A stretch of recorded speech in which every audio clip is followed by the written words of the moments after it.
Welcome to the Pub Sports Radio MLB Closing Time Show. It is Saturday, July 31st, the end of the month, and the last 2 months of the MLB season upon us. So the push for the playoffs is here. Trade deadline yesterday come and gone. Everybody's stocked up, and now the race is on to get into the postseason, and the race continues today. Lots of good games on tap.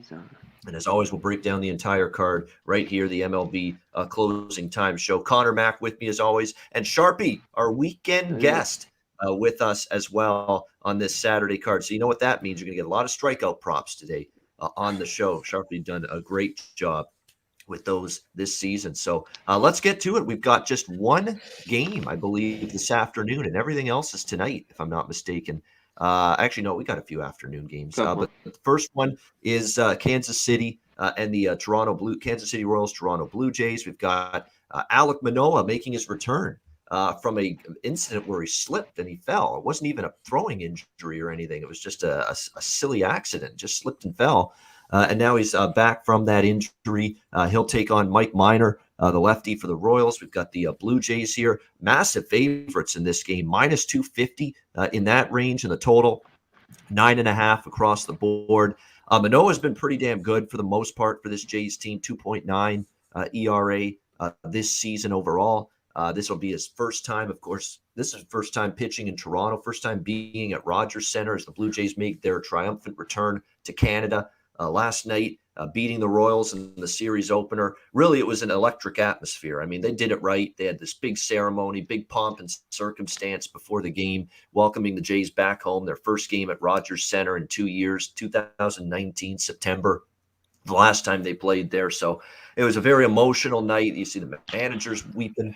Bo Bichette's, got tears in his eyes watching the video tributes, the fans saying, "Welcome back. We missed you." And it was just really cool to see all of that. And the Jays rewarded the fans in that first game back to Rogers Center, Toronto, with a win last night. I'm not in a rush to go against this bubbling cauldron of energy, excitement, adrenaline, and emotion that the Blue Jays have right now. And I'm certainly not in a rush to do it with Mike Minor being the guy on the mound for the Kansas City Royals. An over 5 ERA for him this season. He's actually been better in his last two starts. You'll give him credit for that. Milwaukee and the White Sox, 2 runs in 6 innings in each of those games. See how he fares here against the Jays. He did face them earlier this season, did not fare well back in April. 4 runs, 7 hits, 5.2 innings for Minor against the Jays. They lost that game 5-1. So we'll see how he fares here. Manoah's been pretty steady for the most part. His last 3 starts, he's given up 4 runs in a total of 16.2 innings. So very impressive for Manoah. I'm passing on the game. I mean, just like last night, it's just difficult to find value with Toronto. But I don't want to go against this little run of emotion they've got going in their return home this weekend. So it's a game I'm going to stay off. Connor, what do you think here? Royals, Blue Jays. Yeah, this is a tough one for me too. Just the price is so huge for the Blue Jays. It's a huge number to lay. You're going to come back to it after the big celebration, the whole thing yesterday, and they got it done. There's questions about that, but they took care of business. They won. But it's huge. Manoah, he's coming off the thing. The slip and fall or whatever you're talking about. I know he wasn't injured, but he hasn't pitched in the major leagues, and he hasn't pitched in Toronto. So to lay that number, I wouldn't do it. Blue Jays team total is huge as well. I know they hit Minor in April, and I'm the ultimate fade Mike Minor. This guy is fade city for me. But if I were to lay some, I'd take the Royals as first slice plus 200. You could take a half run. I don't know if I'm going to take it, but that's my lean here. Just too big of a price, especially first 5 innings. You never know what can happen. So give me the plus money, baby. Fade City, but I will say this about Minor. 2 starts since the All-Star break, he has been better. They're both good. His last 2 starts have been all right. Yeah. We'll see. Yeah. I mean, obviously the Jays, we saw what they did to Lynch. Lynch tossed a gem in his last start. The Tigers shut out the Tigers in 8 innings, and the Blue Jays were pretty rough to him last night for the most part. I think 8 hits. Jays aren't dominant against lefties either. Real quick, yeah. I mean they're hit and miss with them. So lately they've been better though. I think last 10 games, a small sample size, but I think over 300 average. So they've been better against lefties lately. We'll see how it goes today. Sharpe, anything for you, Royals, Jays? Yeah, I'm priced out of it at minus 250 first five, even like Connor was saying, minus 170 at minus a half, guys. Even the best teams in baseball only win 60% of the time, and minus 170 at a half run on a rookie pitcher, that ain't for me, guys. Not today, not tomorrow, maybe next year. But Blue Jays, like Ian was saying, are number 3 since the All-Star break versus lefties. And if you really want to get weird, guys, Kansas City's bullpen is number 7th. And the Blue Jays are 19th since the All-Star break. You probably wouldn't have thought about that, guys. Like that's a weird number I didn't expect seeing when I was writing stuff down. They got a 3.22 ERA, guys, since the All-Star break.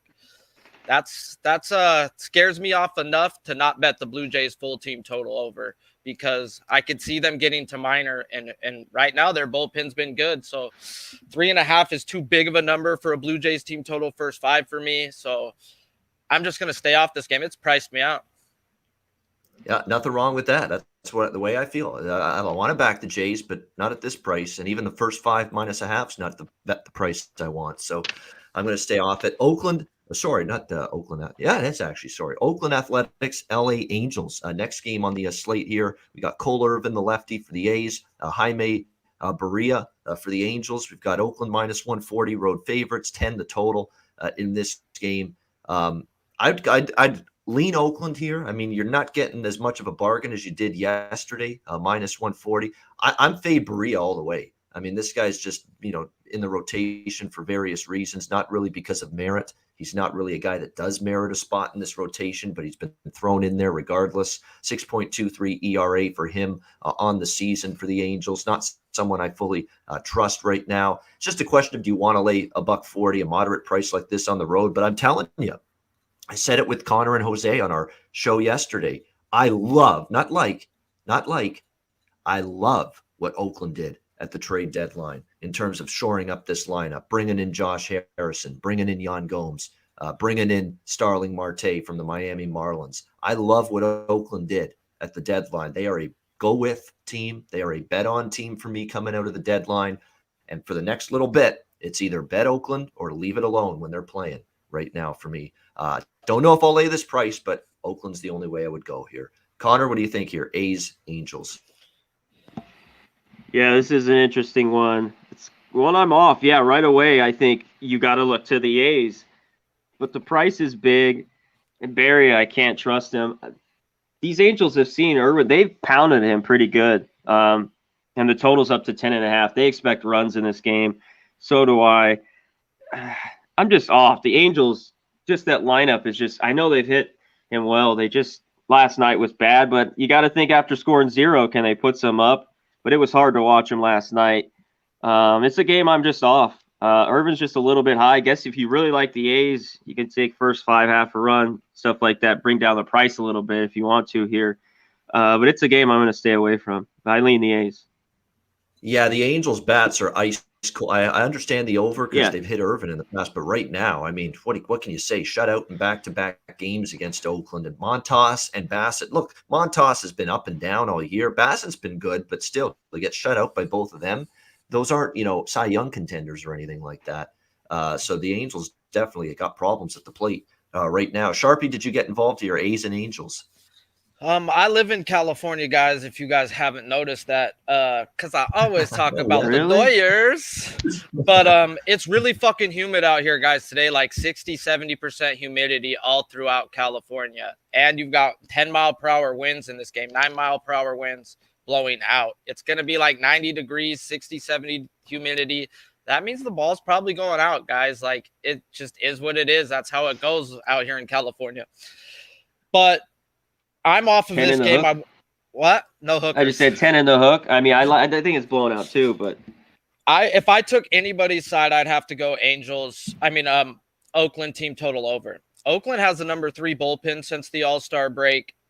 The only thing that scares me are their bats. They're so hit and fucking miss, guys. They're either 6 runs or no runs, and I've lost so much of my money on those no-run days, or I bet against them when they score 7. So Oakland right now, they are the better team in my eyes, but Irvin just pitched 11 days ago versus the Angels and had his best game ever versus the Angels. That, to me, is a stay off right there. I got to have at least 2 weeks before a team's seen another pitcher, especially a pitcher of Irving's caliber. He's not an ace guy. So I would lean over and Oakland's team total over. Yeah, and I'm looking at the team total. I was hoping for 4.5. Did not get my wish. It's 5.5 with the Oakland team total. So they've priced it pretty nicely there. That's I lean that way too. I think that's my favorite stance on this game is the team total over 5.5 because I don't want to worry about Irvin because he is a little bit hit or miss. The Angels ain't hitting a lick right now, but I worry today could be that day. We'll see. Oakland team total if I were to play it. I don't know if I will though.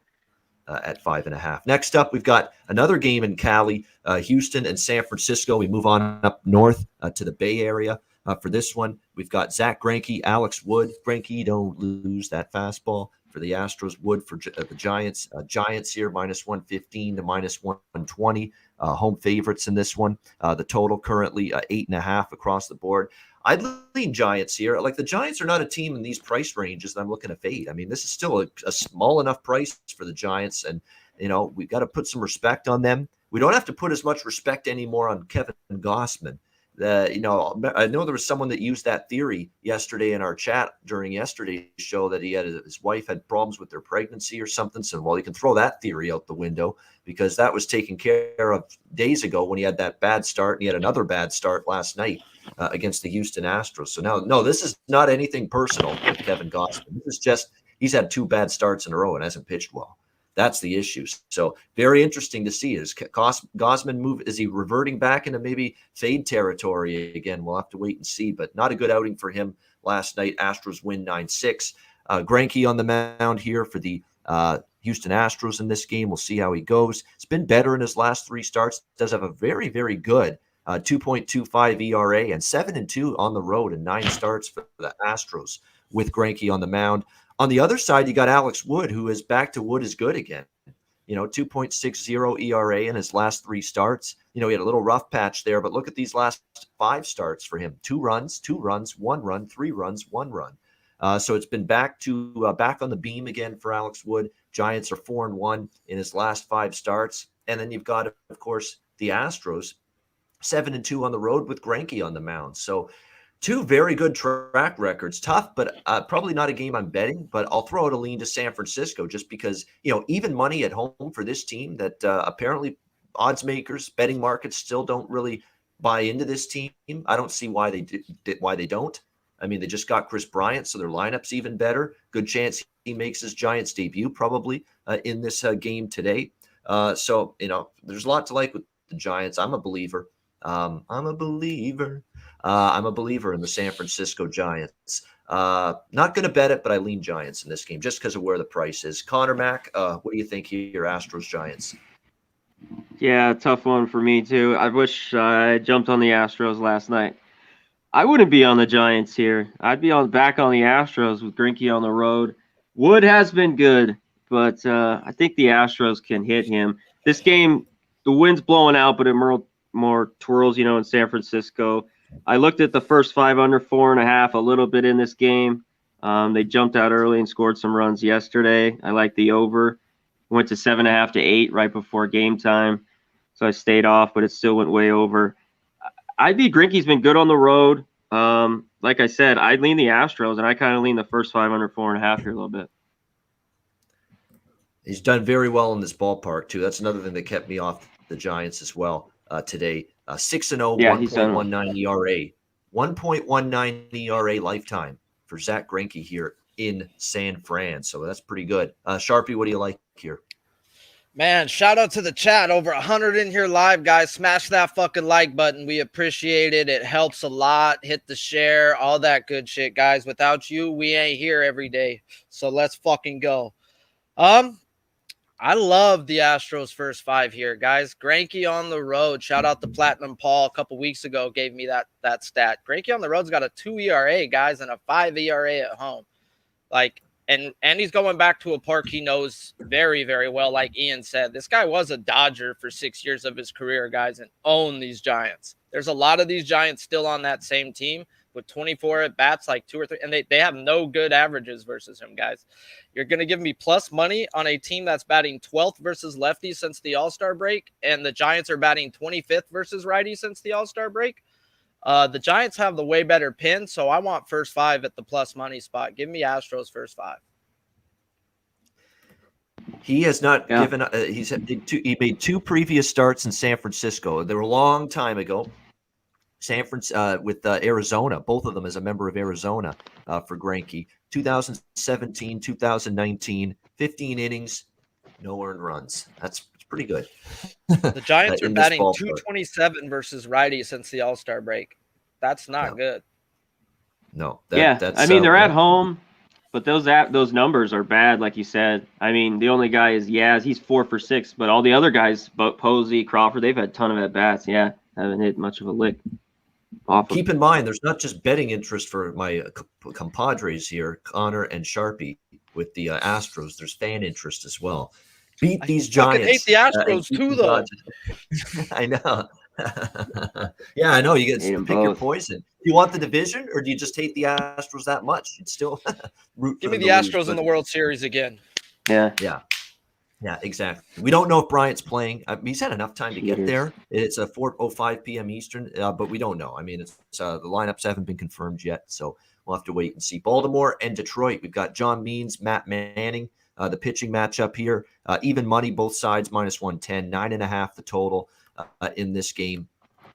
John Means, it's just a guy you got to be a little bit leery of, since he's come back. It's not been that same John Means that I was backing and riding constantly before the All-Star break and before his little injury absence. Not been quite as good for John Means since he's been back. July 25th against the Nationals, 4 runs, 5 hits, 6.2 innings, got rocked by the Rays right before that as well. So it's been a tough 2 starts, for John Means for the Orioles. And on the flip side, you got Matt Manning on the mound for the Detroit Tigers, who's actually been better here in the month of July. It was a rough, I think, June for him, but July had been better. 2 runs against the White Sox, 2 runs, 5 innings against the Twins, 2 runs against Detroit.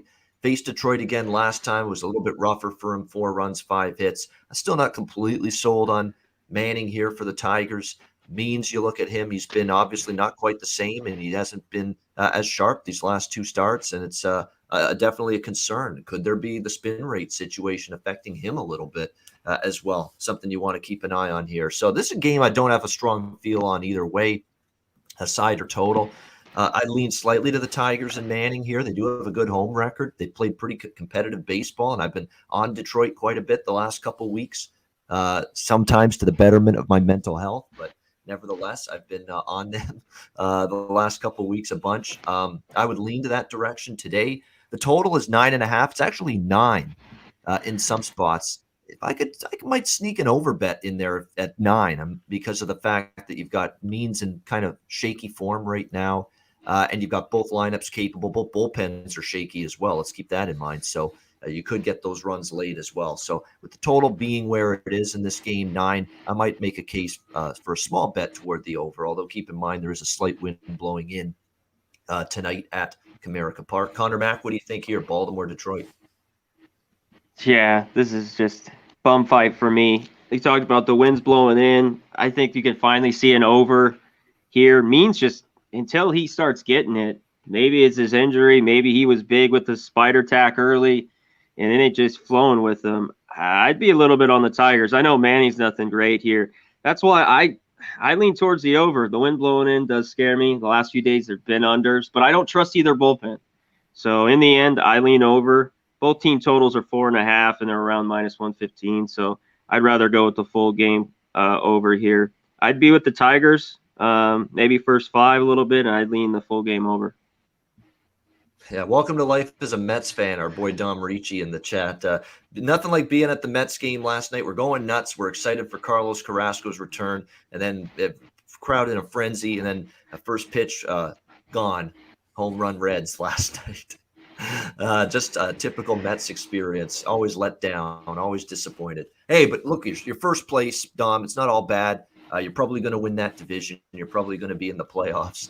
There's a lot to like this year with the Mets. Obviously, last night was disappointing, but still. How about Joey Votto? We'll get to the Reds and Mets later on, but Joey Votto, man, it's absolutely sick.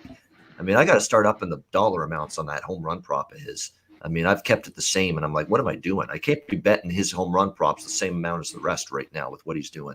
You got to up the ante a little bit. Insane stuff. Sharpie, what do you think here of this game, though? Baltimore, Detroit.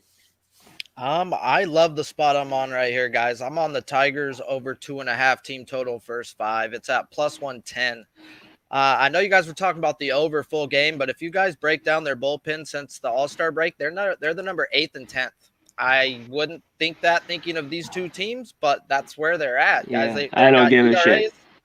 I'm just saying. I know, but I it's know. 10 days to me since the break. It's only been. I know, I get It's it, been but there's 15. no way I trust him. I'm just saying. I'll just full year. But yeah, I get it. I get since the break. Yeah. I'm off the full Go game ahead, because of those stats. Means has given up 3 runs his last 3 games himself in the first 5. The Tigers are number 4th versus lefties since the All-Star break, batting, 304. So I'm going to take the Tigers team total first 5 over 2.5 at plus money, guys. Yeah, it's hard to argue with that. I mean, Detroit's been playing a good ball. They've really hit lefties as well lately. No question about that. So that bodes well going up against John Means for the Orioles. So that's why I do lean Detroit a little bit in this one as well. Yankees and Marlins next up. We've got Domingo Germán and Trevor Rogers pitching matchup in this one. Right now, we've got let me see what the line is. We think it's Trevor Rogers. Actually, we don't know yet. Miami has held back once. I'm sick of Miami doing this. It's every day now. They just wait till the last possible second to announce who their starter is going to be. It was going to be Rogers. Now there's some doubt. This was not a game I was going to bet anyway. I was certainly not going to lay any price with the Yankees and Germán on the road. But at the same point in time, they won yesterday. Rizzo goes deep in his first game as a Yankee. I'm leaving the door open for the Yankees to get on a roll, bottom line. I don't know if they're capable of it because they've been so freaking erratic and inconsistent all season. But if they're ever going to get on a roll and win 4 or 5, rip off 4, 5, 6 wins in a row, it's got to start here against Miami, a bottom tier team. So I'm not going against the Yankees today. I probably, even with Rogers on the mound, if he is on the mound for Miami, I probably still wasn't going to go against the Yankees today. But obviously, I wasn't going to lay any sort of price with them either. So it was a game I pretty much already made up my mind I was not going to bet, regardless of who ends up pitching here for Miami. Sharpe, any thoughts here, even though we don't know Miami's starter here, Yanks, Marlins? Yeah, like you were saying, this is, I think, the time to start getting on the Yankees, guys. Like, they played good ball yesterday. We were watching it in the Pub Sports Discord yesterday, and shout out to Boston Nick. He bet the Yankees live. I was like, you're crazy, bro. I'm not betting these guys yet. And they owned that whole game. There wasn't one spot in that game where they were stressing, guys. It might have been a low-scoring game, but they had control of that whole game. Tyon looked good. He got pulled early, which pissed me off, and I lost by the hook last night on him. But he was in good control. Miami's just running around in circles right now. They don't know what they got going on. The Yankees know they're a couple games out of first place. They've got a murderer's row now, guys. Their lineup is legit. Their bullpen is a little shaky, but they're 26 since the All-Star break. They need to get that shit in line, guys. So I would be looking at Yankees first 5 maybe, but we don't know who's coming out. And I'll probably be taking a stab on Germán's strikeout prop, guys. Miami just isn't walking right now, and they're striking out around 25%. Yeah, Germán has picked it up a little bit last few starts. Anything for you, Conor Mac, Yankees, Marlins? No, I'm going to wait. I mean, if it's Trevor Rogers, I look towards the under. I mean, we saw even under yesterday.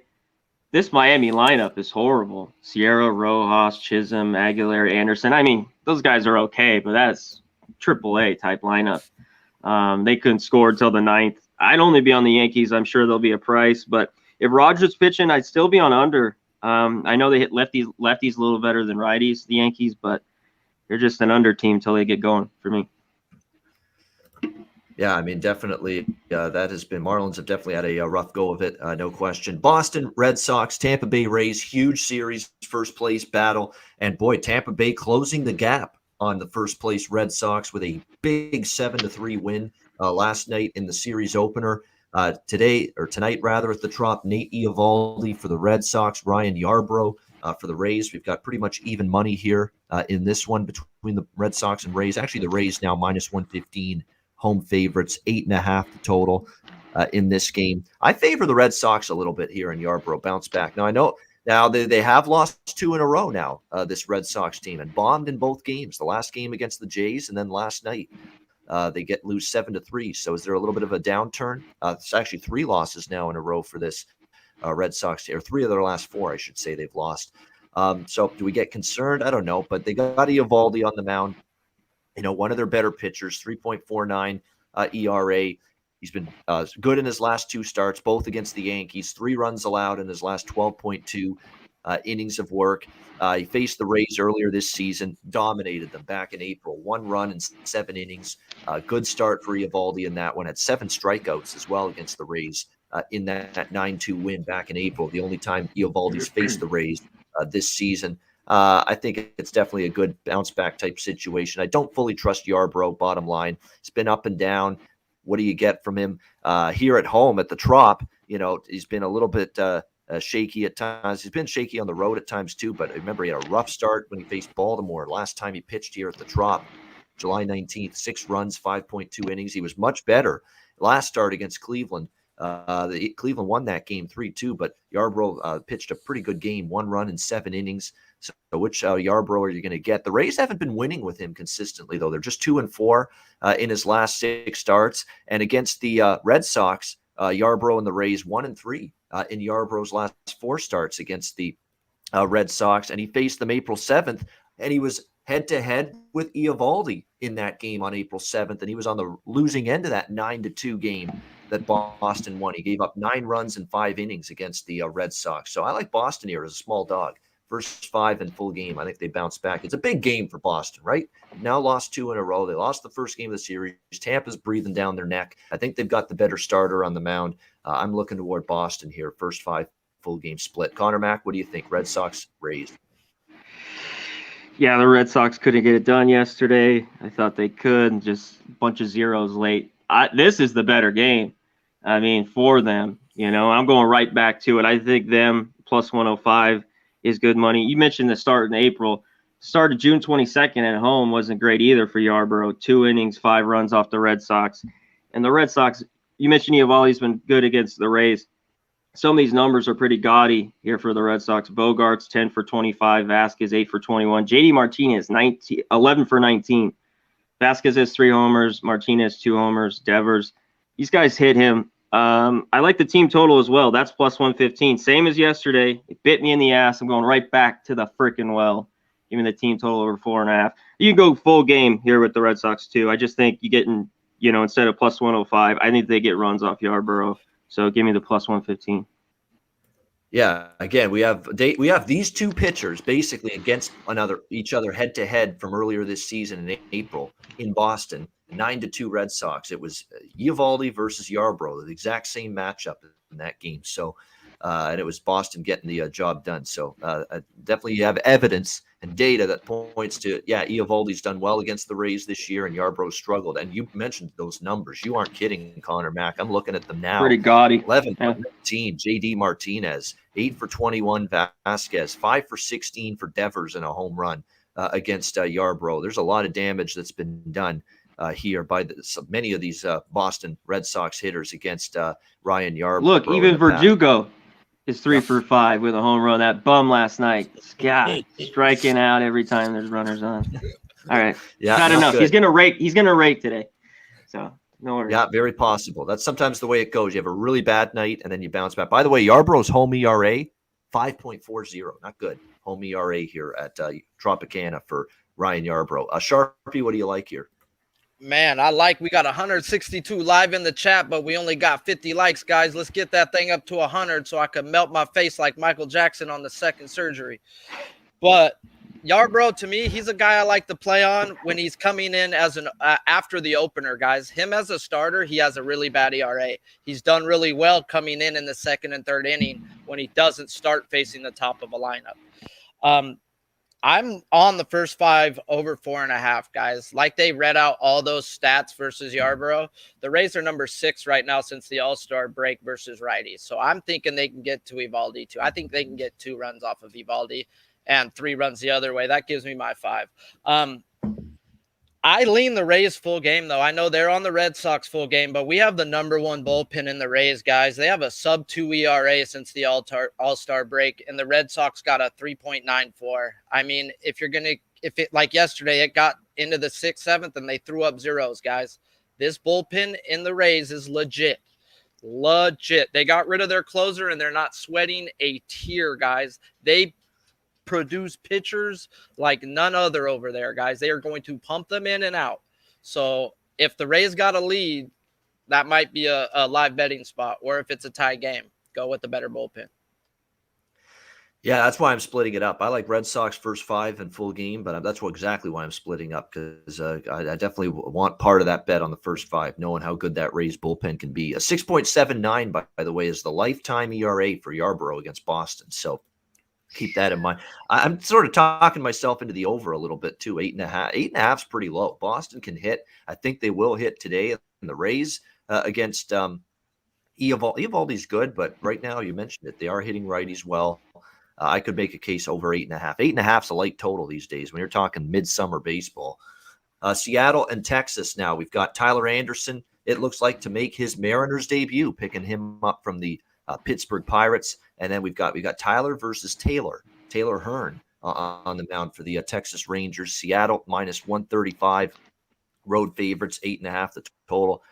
Damned if I know who the fuck is betting Texas in this game, but this opened minus 180, and it's all the way down to minus 135 now in most spots. I understand. Not me, not my money. The best bet for me was Seattle yesterday, first 5 innings and a little on the full game as well.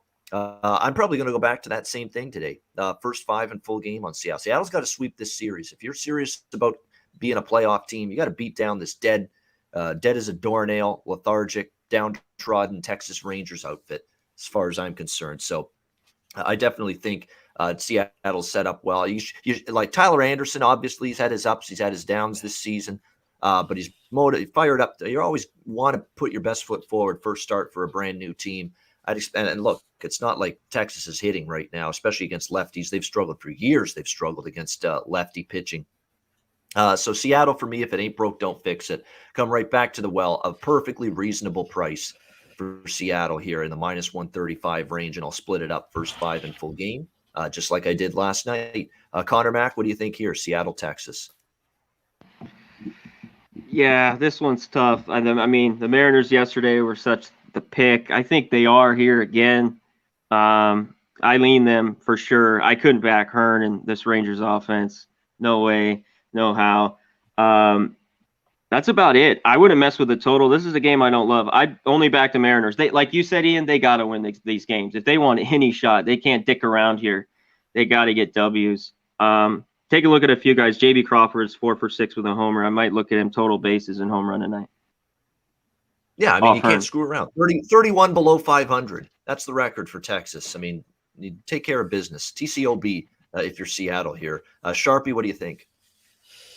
Yeah, man, I don't understand how you can look anywhere besides the Mariners money line. The only thing that scares me is you telling me how much money's came in on Texas. Yeah. And that to me is that's like a 80% stay the fuck away from this game, Sharpie. Like, I don't know why all that money's coming in, and I don't want to start digging into why, guys. Texas is 1-9 in their last 10. They're batting a $148 versus lefties since the All-Star break. They're garbage. They're hot fucking garbage. Like, why is money coming in on them? Like, I want to play the first 5 under with how bad both these teams hit lefties. I just can't get involved with these two pitchers, guys. I'm off this game. I would have bet the Mariners money line at minus 137. I had it circled, but no, what Ian just said, I'm running as far from this game as possible. Okay, Tyler Anderson has a 2 ERA lifetime against Texas.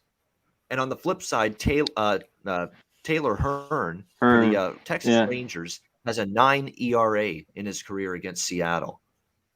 And money's coming what the in hell on is like? And money's coming in on Texas like crazy. I mean, man, I don't know. I like that. That does signal some kind of what the hell's happening here. But you know what? I don't care. I'm still gonna Seattle at the best price. Like getting an amazing price with it, regardless, win or lose. And I think it should still win. No question about that. By the way, look out for this kid. Jose Bouquet has touted the horn of Jared Kelenic for the Mariners for a long time, and he's now starting to rake for this team. drove in 4 runs last night in the 9-5 win over Texas, and had a home run as well. We know that kid could be a big-time hitter in this league, and he's starting to show it a little bit. And they got Toro from the Houston Astros, Abraham Toro, and He's a he had a good beast. night as well. I know, Abraham Toro Toro. was That was a playing good really, pickup. really well for Houston. Yeah, I'm shocked they parted ways with him, Sharpe, the Houston Astros. I know they got enough bats, I get it, but boy, I mean, he's been a good one, and I'm surprised they never have enough bats. Yeah, Never. Look at the Dodgers. Seattle does have. What if they get Kyle Lewis? And what if they get Kyle Lewis back at some point? He's a very good young player for the Mariners. So, they could be a really good lineup in time. So keep an eye on them for sure. Strikes out way too much for my liking. And I mean, I like it because I'm a strikeout prop guy. But, dude, that guy, sometimes you have a golden sombrero on that guy's name. Oh, I know.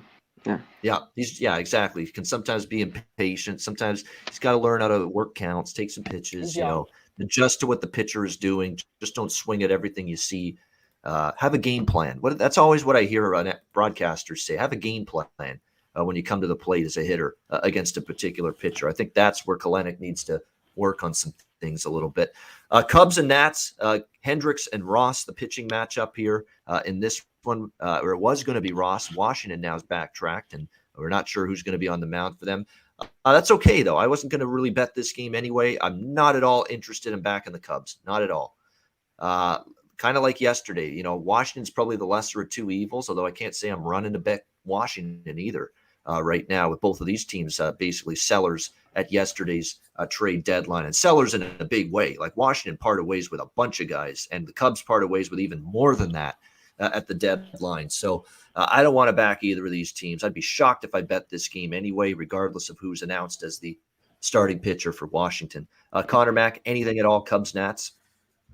No, I'll just say it. Pass. Nothing. Zero. How about Sharpe? I'm not on that because I didn't have a pitcher written whatsoever, but the Cubs are third OPS versus righty since the All-Star break, and we got 4 miles per hour wind, 80 degrees, 60 humidity. So the ball's probably maybe a Nationals team total. All right. That lineup's pretty rough. It's that's why I said maybe. I was trying to give some facts. I know. Yeah, absolutely. Keystone State rivalry next up. Phillies and Pirates. Aaron Nola. N-O-L-A, for the Philadelphia Phillies. JT Brubaker for the Pirates. We've got the Phillies minus 160. Road favorites here, 7.5 the total. I know Dom Ricci is pissing his pants in the chat about the Phillies catching his Mets. I wouldn't be as worried after what I saw last night. That's pathetic, man. You get shut out by Will Crowe. Really? Of all people? Oh, my goodness. What a brutal loss that was for the Philadelphia Phillies. Shut out by the Pittsburgh Pirates, 7-0. Not the Steelers and the Eagles. That was the Phillies and the Pirates last night, 7-0. A touchdown put up by the Pirates last night in that game. And for them to get shut out, like one hit is all they got as well against Will Crowe. I mean, absolutely awful for the Philly lineup. And that's what the Phillies lineup can be sometimes. Some games they explode, and then some games, even against mediocre pitching, they get completely shut down. That's why they're frustrating, this team. And that's also why I'm not laying $1.60 with Nola here on the road. Not with a lineup that one day to the next is sketchy. Look, they can't hit Will Crowe. What makes me think they're going to, be able to completely do damage against JT Brubaker, who I know has struggled lately. He's had a rough go lately, but still, overall, he started the season strong. He's kind of went backward lately for the Pirates. But boy, your guess is as good as mine if the Phillies hit this guy, because he started out the season strong. He's not been as good lately. The Pirates, by the way, are 0-8 in Brubaker's last 8 starts. So they have not been able to win with him on the mound. Nola is coming off an absolute gem against Atlanta. 1 run, nearly a complete game, 8.2 innings. They took him out with 2 outs in the 9th. Absolutely brilliant start. But again, here we are with Nola on the road, 5.52 ERA for him. We think this Pirates lineup is pretty sketchy now with the deals they made with Adam Frazier gone, among others. And the Pirates still end up putting 7 runs on the board last night against Velasquez and the Phillies. It's just a really, really tricky game. I mean, Nola is definitely the better pitcher than Brubaker, but his road ERA is tricky. The Phillies lineup sometimes just does not hit, even mediocre pitching. And I would consider that Brubaker right now. I mean, not at this price am I interested in a Philadelphia bet. I can tell you that right now. So I'm going to pass this game. Conor Mac, anything for you here with the Battle of Pennsylvania? Yeah, this is a pass for me too. Nola's just too big a price. I think the Phillies bounce back. And score some runs today at least off Brubaker. And Brubaker's the guy I like to, take in spots. And kind of, at 150, I looked at it long and hard. Another one, Nola finally had a good game. He had 2 bad road starts, but before that, he was really good on the road. And he gave up 4 to the Cubs, 4 to it was the Yankees or the Mets. I have on here, either one. I'd lean over the 7.5. I just think it's just a little too low, the full game total here. 8's different. Start hanging these 7.5s. So I lean over the total a little bit. Phillies team total 4.5s -110. I just think they have a better game than yesterday. Pirates whipped their ass. I think they come back and get it today. It's hard though. That's why here in PNC that a lot of unders there, and that's why it's dropped probably with these 2 pitchers on the mound to 7.5.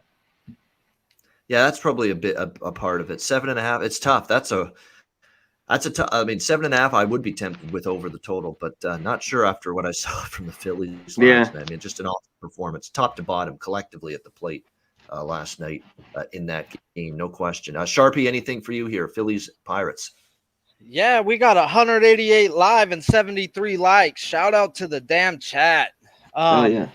Let's go. Here we go. Nola on the road, like you said, guys, is normally a fade. Brubaker is past his limits, guys. That's something you guys need to take into effect. He's not going to go more than 3-4 innings, or else I'd want to back Pittsburgh first 5 plus a half a run. Pittsburgh has the number 8 team, a number 8 average versus righty since the All-Star break, and Philadelphia's 26, guys. There's a big gap in hitting. Yes, Pittsburgh lost Frazier. They still going to throw another guy in there, guys. They're in the bottom 5 strikeout percentage the last 2 years combined, the Pittsburgh Pirates. That means they put the ball in play, guys. Whether they get outs or not, it's the fact that the ball's in play, and now you got to make a fucking defensive play. That's where baseball gets into being baseball, guys. That's how the pesky Pirates beat people, bro. Freddie Peralta, ace of a type pitcher, guys. He didn't hit his strikeout prop. Burns didn't hit his strikeout prop. Go through a lot of these aces. They're not getting their strikeout props versus this team. Yep. So careful running Nola today, guys. And he's a guy that I would back a lot of the times. But today is one of those days where I'm going to stay off his strikeout prop. And I lean to the Pittsburgh first 5. But I don't know how long Brubaker's going to go. All right, Brubaker, that's exactly right. He has not given you much length lately. There's no doubt about that. Next up, we've got the Cleveland, Indians, soon to be Cleveland Guardians, taking on the Chicago White Sox. The White Sox -145 to -150, -155 in some spots as well. Home favorites, 9 the total in this one. It was close. It was not without its sweating at times last night, but we got there with White Sox first 5. I like that one. White Sox, I know Jose liked the run line. It squeaked it out in that 6-4 win. The team total, which I really liked last night with the White Sox against Mejia, got there over 4.5. They put 6 on the board. They win 6-4 last night. I'm definitely right back to the well with the team total today in this game on the White Sox. Tristan McKenzie is just a mess. For the most part for Cleveland. I don't trust him one bit. I know he was better against Tampa in his last start, but he has been roughed up in most starts outside of that. There's been 2 really good starts he's made, KC and Tampa. And other than that, it's been pretty rough for him, and especially against the White Sox. You see the way he's pitched against Chicago 3 times this year, twice in May, once in April. He has given up 13 runs in 11.1 innings. Think about that. He's had more runs given up than innings pitched against the White Sox this season, Tristan McKenzie. So that's not good. I think the White Sox get 5 runs. Simple as that. I like the team total. I definitely wouldn't talk anyone out of first 5 full game split. First 5 money line is -130. If you want extra value, you could go with the -0.5 a run instead.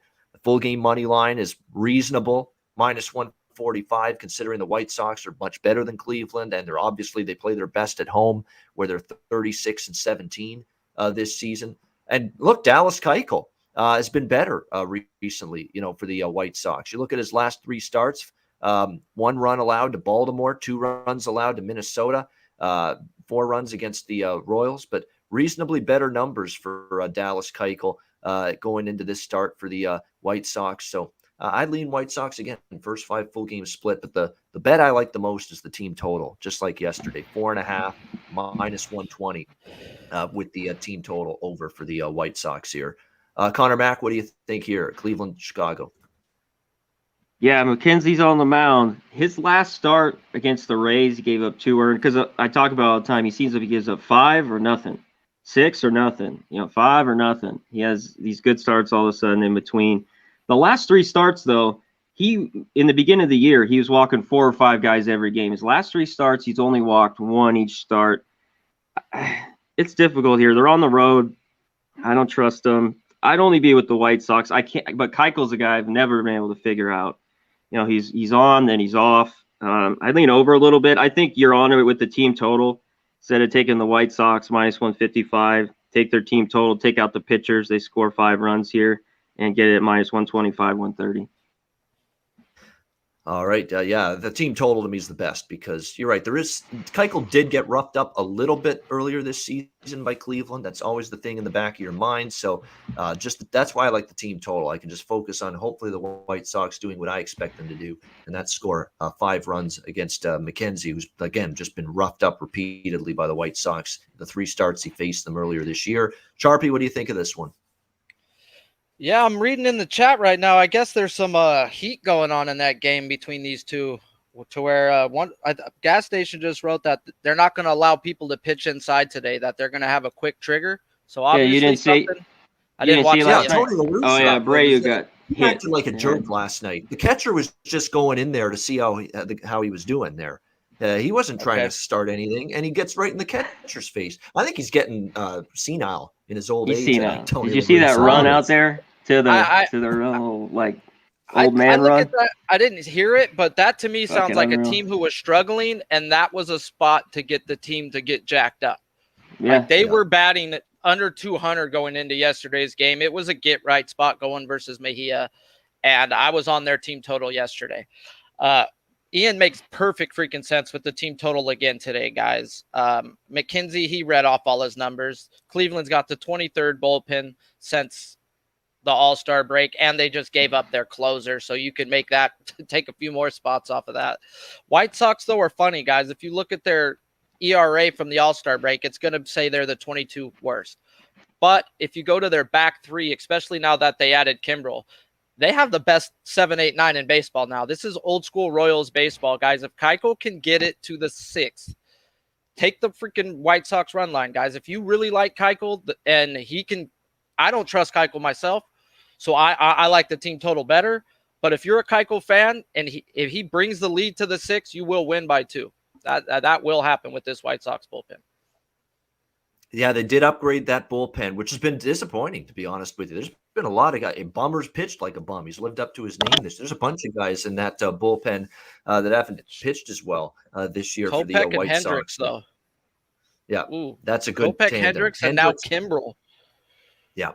Well, now they got a tough decision. Hendricks has been your closer all year. Do you stick with him or do you bump him to the setup spot and go Kimbrel? Kimbrel. It's got to be. Yeah, Kimbrel. you got to go with guys who's been in. Kimbrel's a Hall of Famer, bro. You can't send a Hall of Famer in his prime. He's not below his prime, but he's a stud. He's a closer. He's not a setup guy. I agree. He had one little rough patch at the end of his tenure in Boston. Other than that, he's been very, very good. For I don't think his psyche would allow him to be an 8th. I don't think he would fall apart if you put him in the 8th. He would mentally drain himself. Like, what? I'm not the closer? Yes, it was. Yeah, he's the closer. Definitely. Yeah, now Cheshire Cat makes a good point. He says, "How can you like the White Sox to score so much? It's like every game I watch, they don't score. That's on the road. It feels like, especially on the road. This team is. You can trust them at home. Absolutely, you can. But it's on the road. And a team like the Indians. Yeah, because they're not a great team. Yeah. Mediocre to bad teams at home. That's the wheelhouse to back Chicago.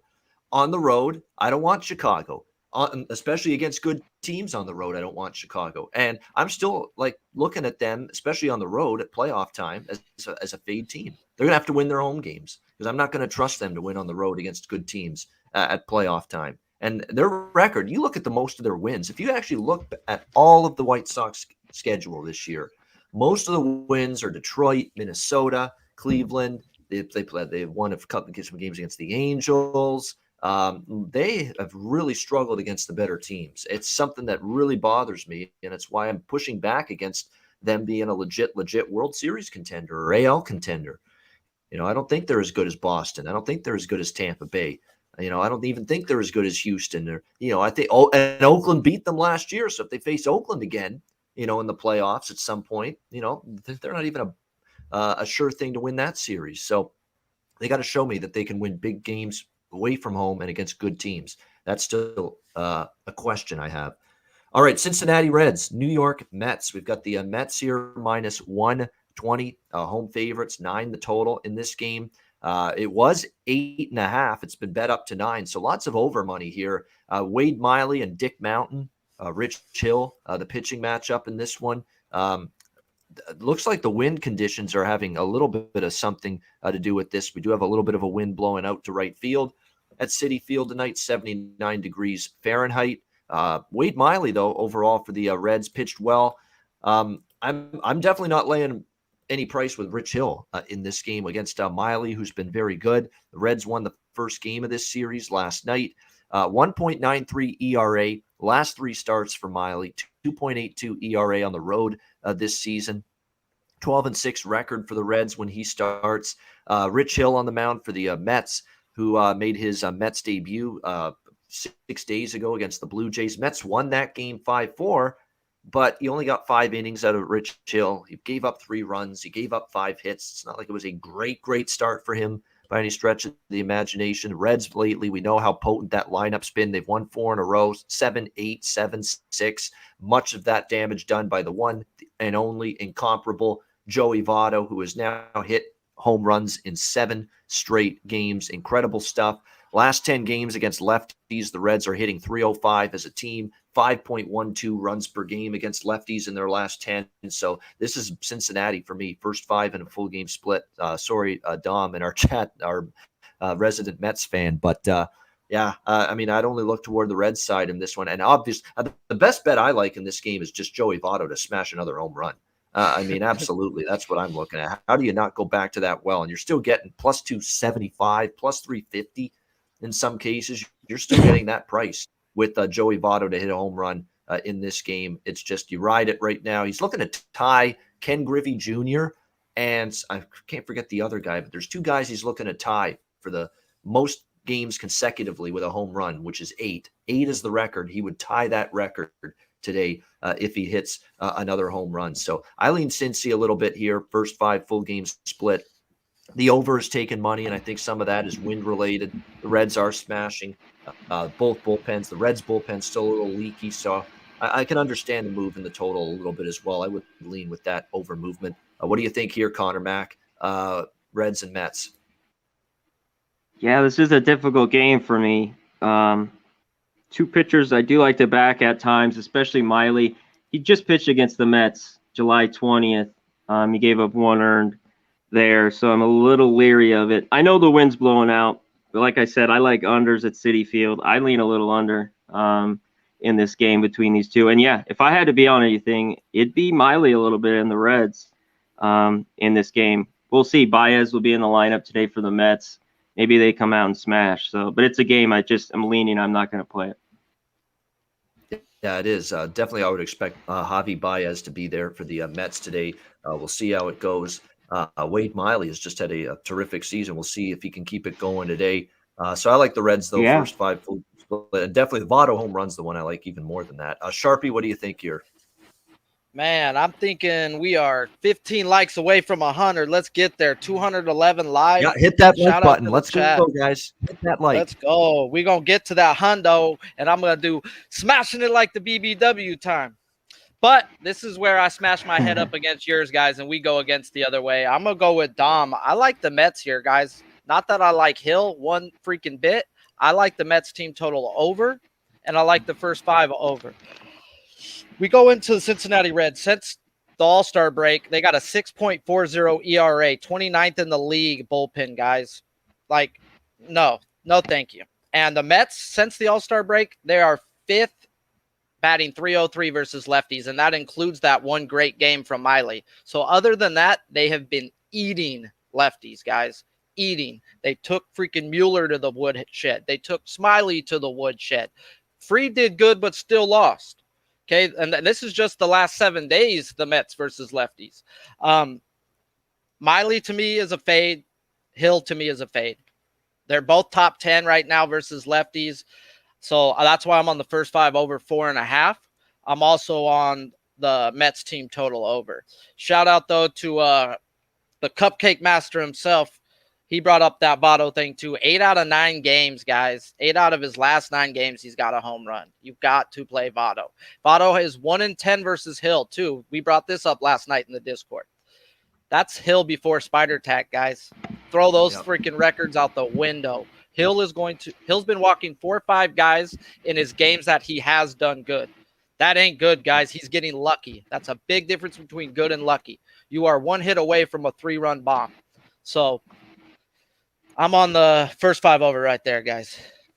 Yeah, the over's making – the one thing I'll say about Miley is 1.93 ERA last 3 starts. It looks great. It sounds great. It does. But 7 hits he gave up in each start. So he did some Houdini in each of those 3 starts where he got out of some trouble, got out of some jams, left some guys, stranded some guys. A high strand rate for Wade Miley in his last 3 starts. Something to keep in mind there with that.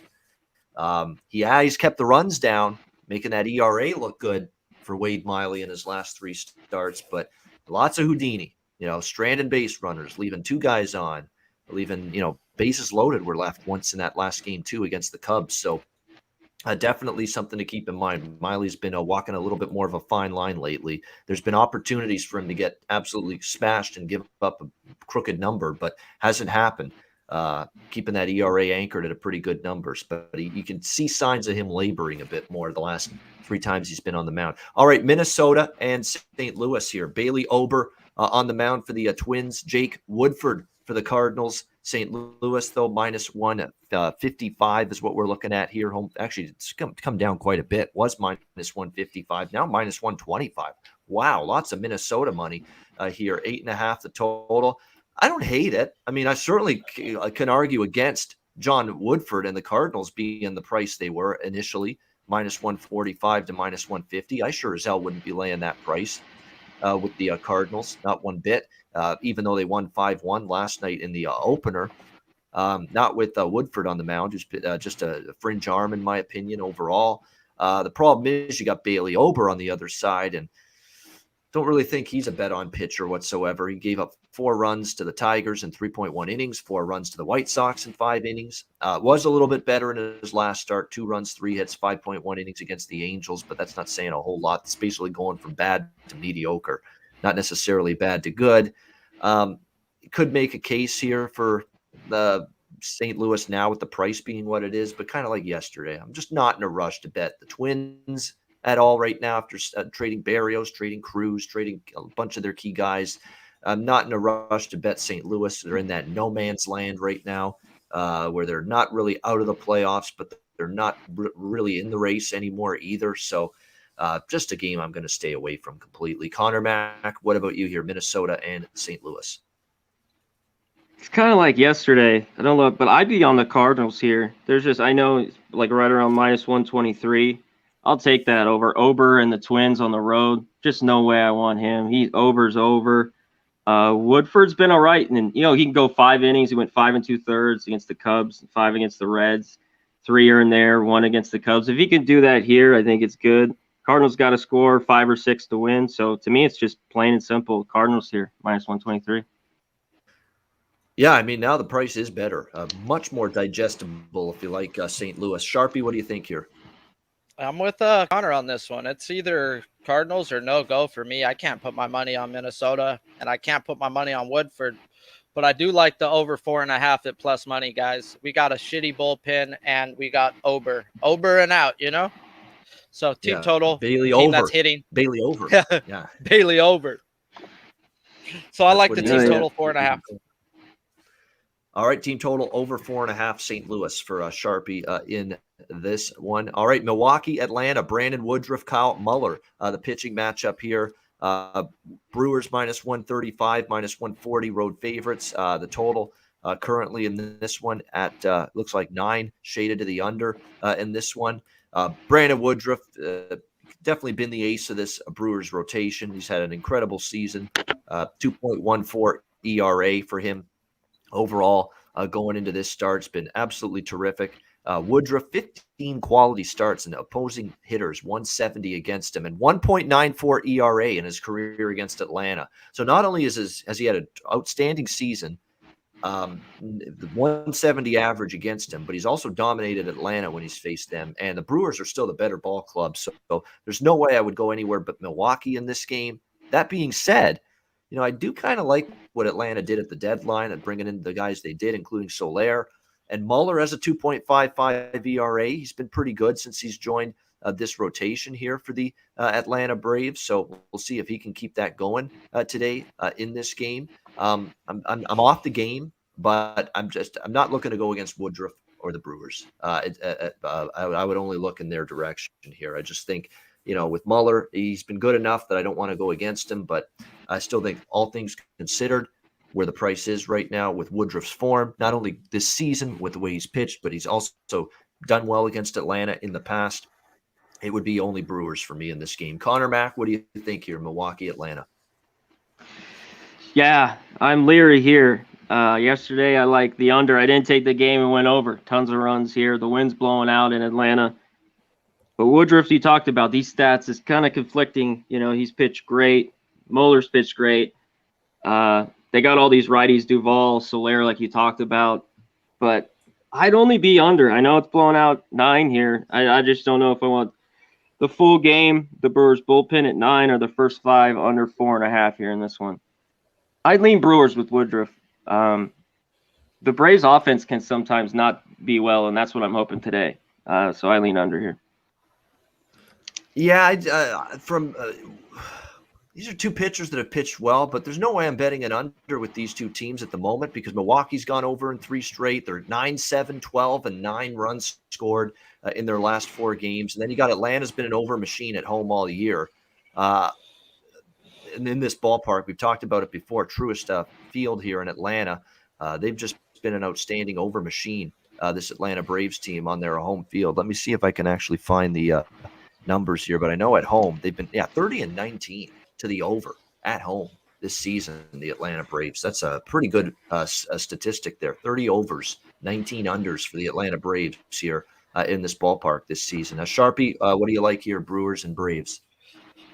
Man, call me dumb or something, but I think the Milwaukee Brewers at this minus 136 is the easiest freaking bet on the board today, guys. Milwaukee's number 1 versus lefty since the All-Star break. You just read off what Woodruff has done to these Braves. Braves are batting 15th since the All-Star break.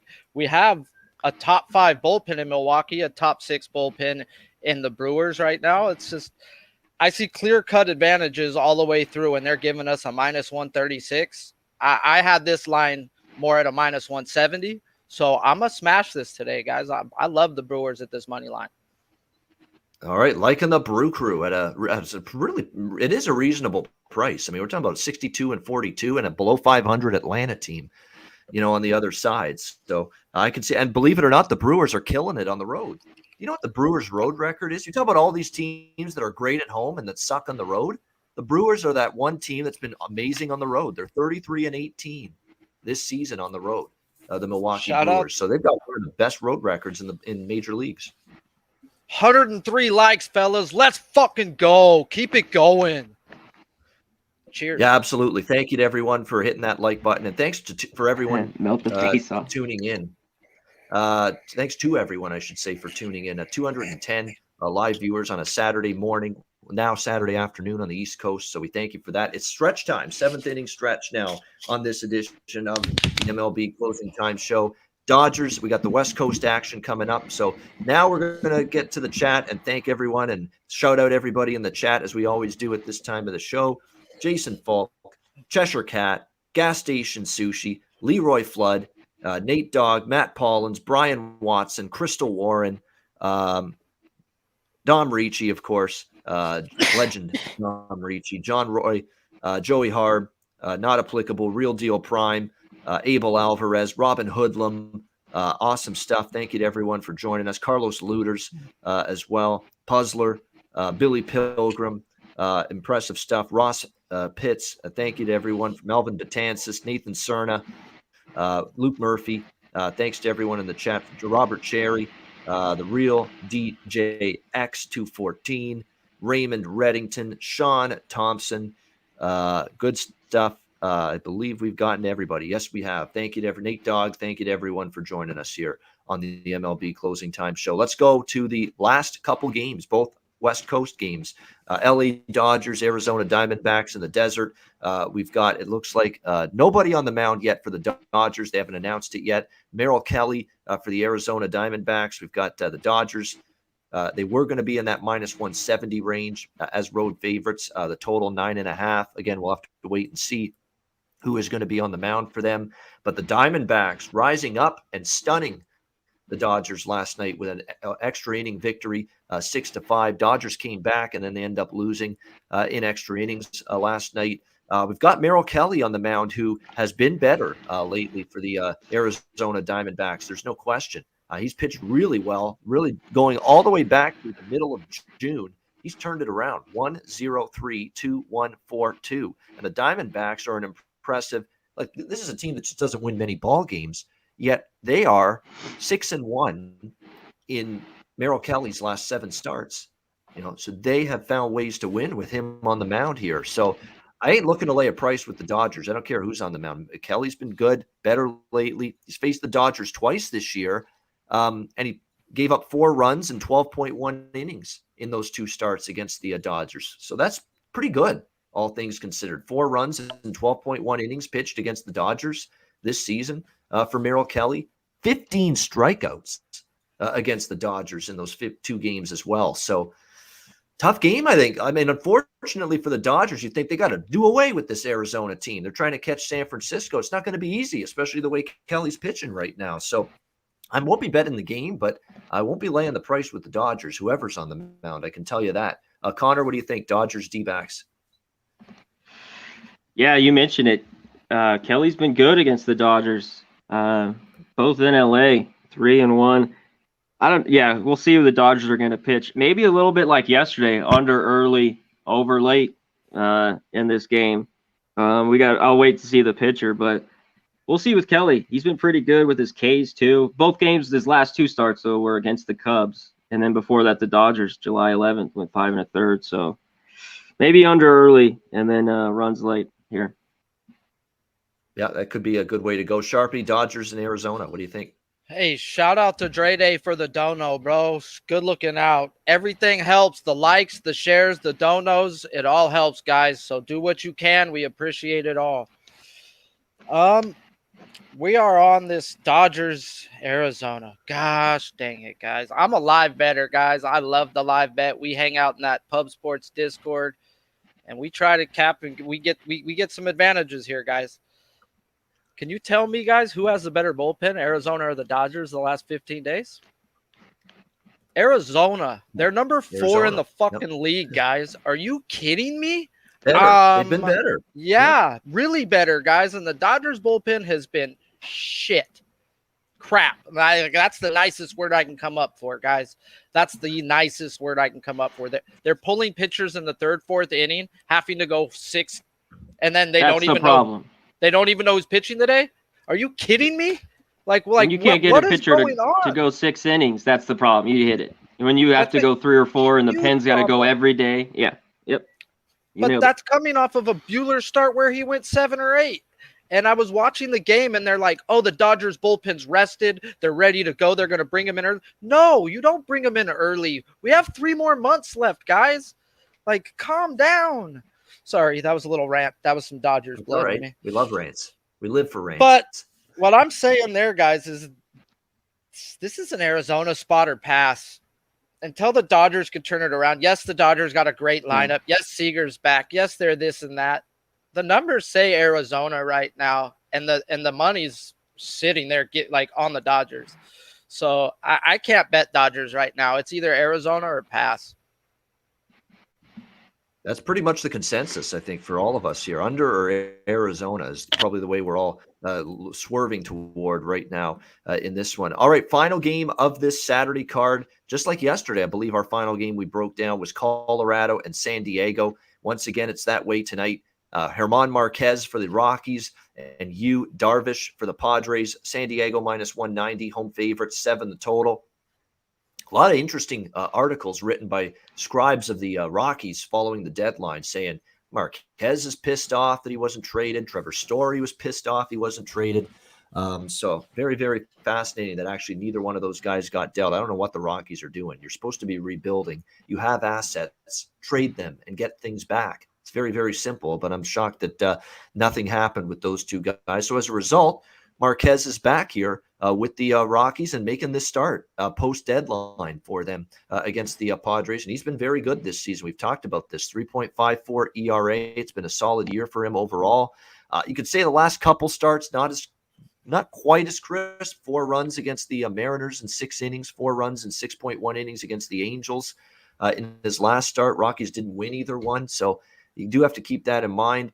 Yu Darvish on the mound, who actually still has a very good ERA here at Petco, 2.79 ERA, and the Padres are 10-2 in Darvish's home starts here this season. And look, yesterday I said I could only look at Colorado. Of course, I didn't bet them, and sure enough, they roll past the Padres last night, 9-4.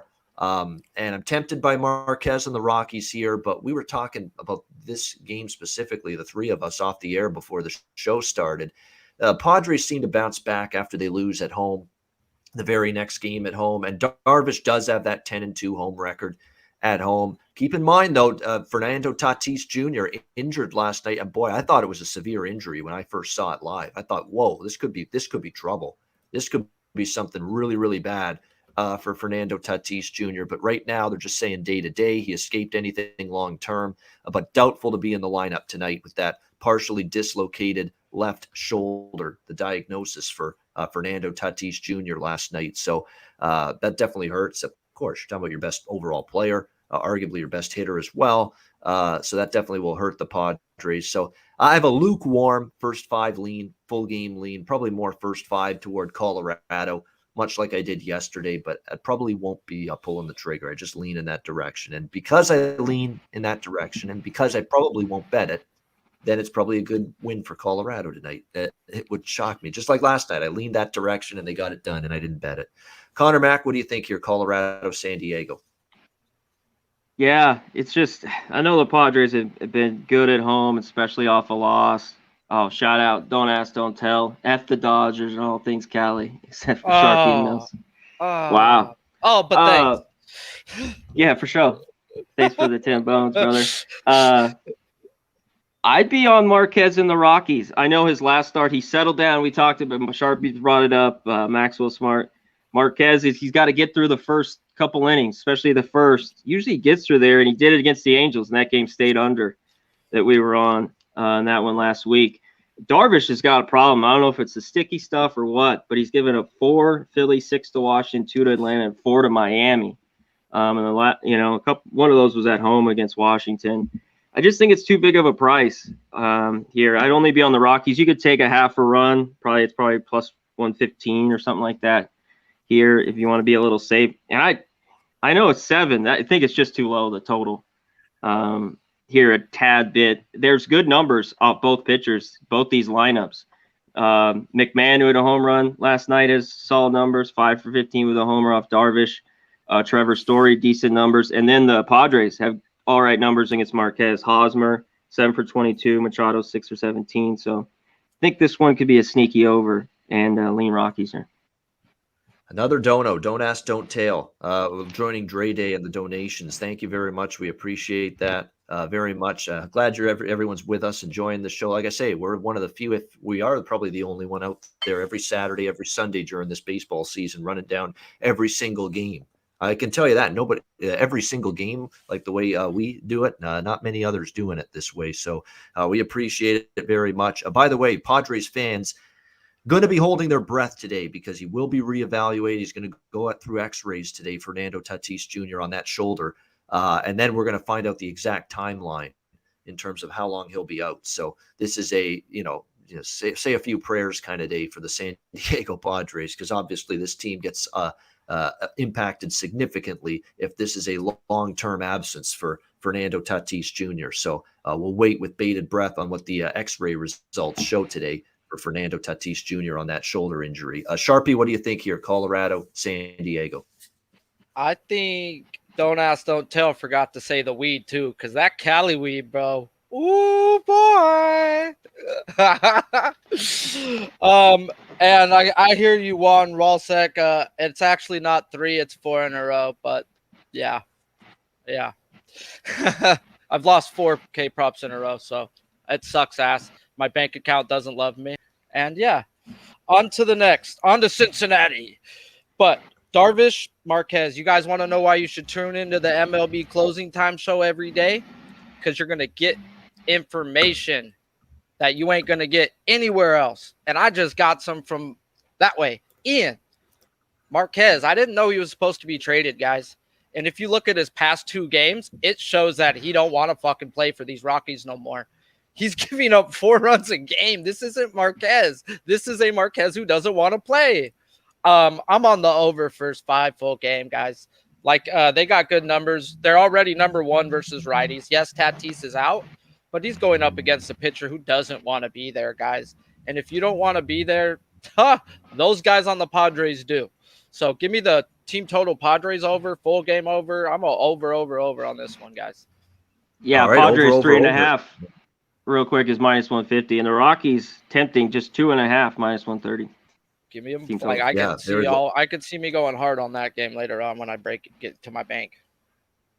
All right, looking at the over here in 7, which you don't see, especially in a 9-inning baseball game, you don't see a total of 7 very often. But that's exactly what you've got, and it's because of Darvish. It's because of the 2 ERA. He's been awesome at home, but his current form's been rough. I mean, it's just all of a sudden you get back to Petco. Can he find that form again? He's been great in this ballpark, and he's been pretty much mediocre everywhere else on the road. So very fascinating.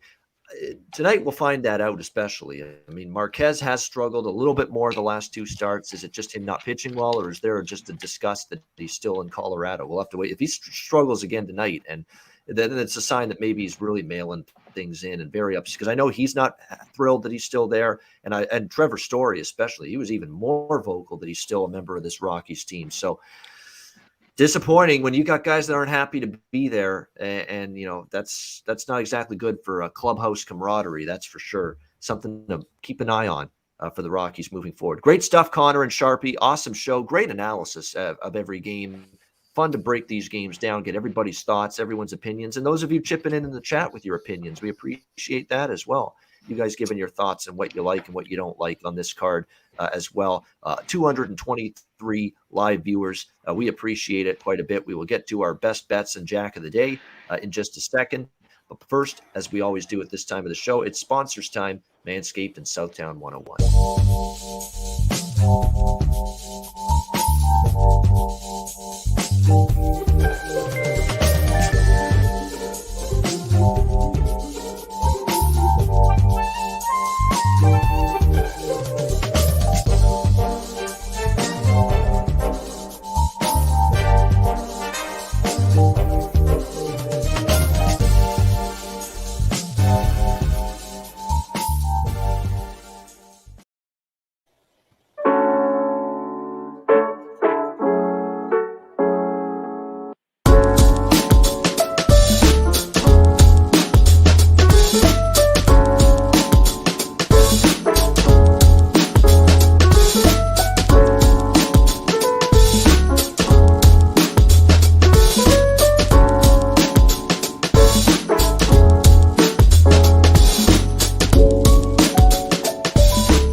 All right, Southtown 101, San Antonio, Texas. When you are there, stop in for great food, drinks, live music, DJs, and karaoke as well at Southtown 101. Manscaped, promo code PubSports. Get 20% off your purchase using the promo code PubSports of Lawnmower 4.0 and any Manscaped product. 20% off with the promo code Pub Sports and mybookie.ag, promo code Pub Sports. And NFL Hall of Fame game, Dallas and Pittsburgh, is this Thursday. CFL season kicks off this Thursday. College football is a couple weeks away. Football is just about here. Get set up at mybookie.ag. Open up an account. Put some money in it. Get yourself prepared for football season. Use the promo code PubSports. Bitcoin accepted currency for your deposit as well. Check them out. mybookie.ag.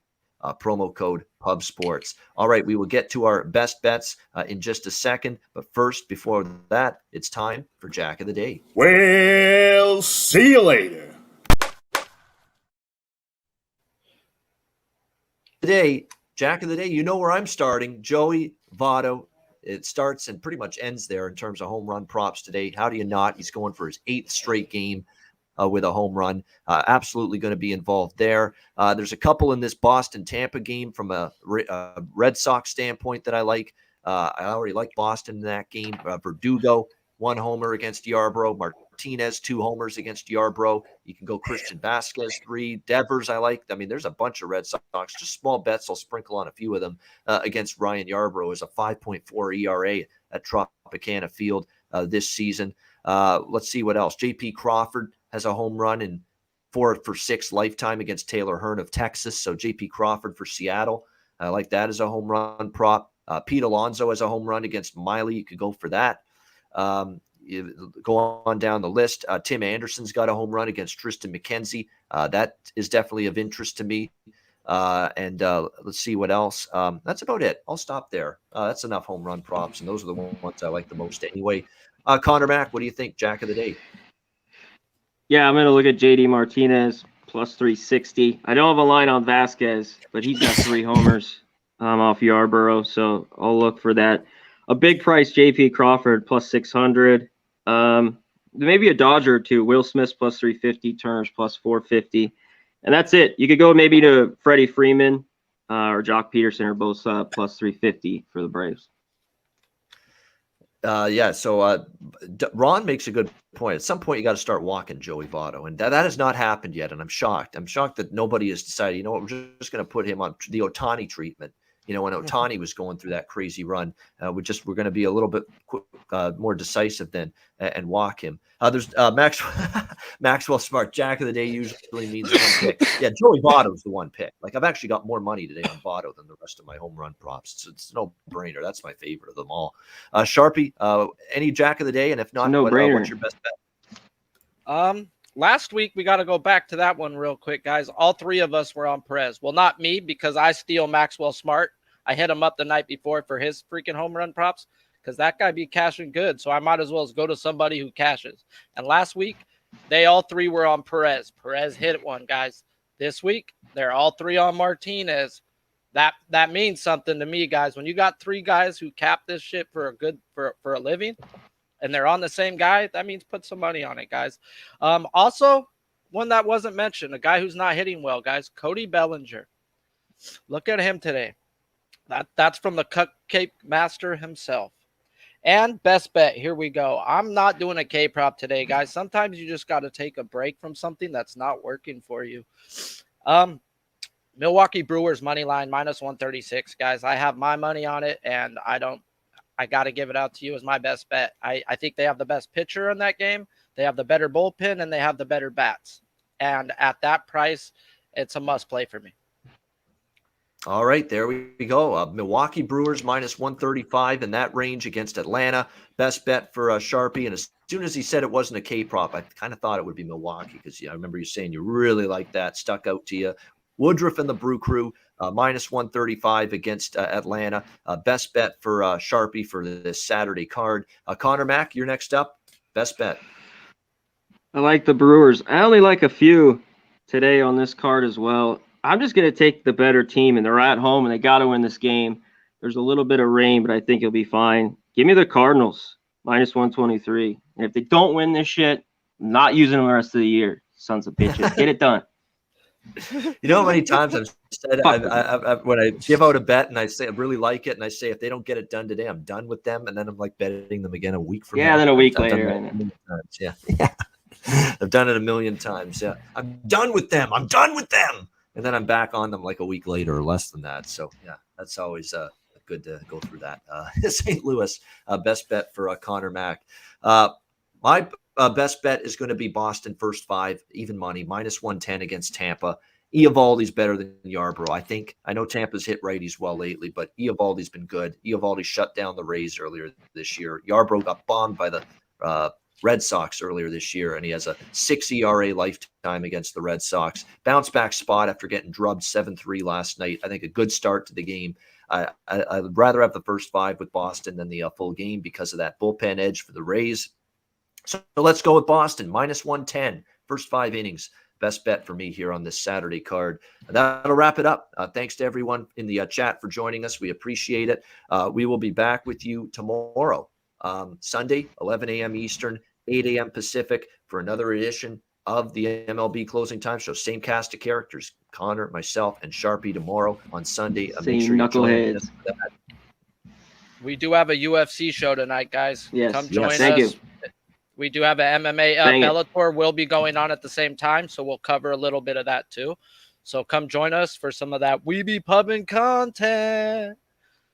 Absolutely. It's a lot of fun. I put on the UFC stream, I think, when it was the last pay-per-view for a little bit. So I've just watched it for a little bit. So yeah, good stuff. It's lots of fun. If you don't want to hear John Anik and Felder and all the announcers all night, and you want to hear some fun back and forth in the chat, tune into the Pub Sports Radio live stream. Tune into everything else. I want to mention all the other shows just for a second. Like we got a golf show with Mr. Gogster 3 days a week. Make sure you're tuning into that. UFC live streams, Razor Sharp's horse streams. They keep on going. Tune into those as well. He does those multiple times a week. We got football schedule will be announced early this week. We're finalizing it. We're going to have lots of stuff coming up for football season. We're looking forward to that. So support the channel and support the other shows as well. It helps everybody out for sure. That'll wrap it up for Conor Mac, for Sharpie. I'm Ian Cameron. Let's have a big Saturday. Let's have a great Saturday. Let's have a winning Saturday. Enjoy the games and good luck, everybody. And we will be back with you tomorrow on Sunday for another edition of the MLB Closing Time Show right here on Pub Sports Radio.